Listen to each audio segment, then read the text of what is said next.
ఈ మధ్య కుందన బొమ్మ వంటి సినిమాలతో వచ్చేసింది యూట్యూబ్ బ్యూటీ చాందిని చౌదరి. అమ్మడు యూట్యూబ్లో షార్ట్ ఫిలిమ్స్ ద్వారా చాలా పాపులర్ అయిన సంగతి తెలిసిందే. అయితే గ్లామరసం ధారబోయకుండా వెండి తెరపై మాత్రం పాపులర్ అవడం అంత తేలిక కాదు. ఈ విషయం కాస్త లేటుగా గ్రహించినట్లుంది చాందిని.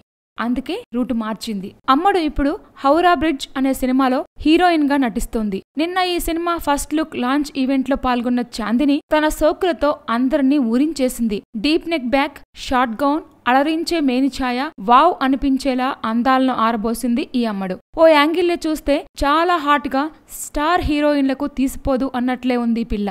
ఈ తరంలో తెలుగు నుండి గ్లామరసం ధారపోస్తూ యాక్టింగ్ లో కూడా పరిణితి చూపించే హీరోయిన్లు చాలా తక్కువగానే ఉన్నారు. అందుకే కదా తమిళం నుండి వచ్చిన సమంత, బాంబే బేబీ తమన్నా ఇక్కడ పెద్ద స్టార్లు అయిపోయింది. మరి చాందిని కూడా వారి ప్లేస్ అందుకుంటుందేమో చూడాలి. Please subscribe. Hi, it's me Purna. Please subscribe.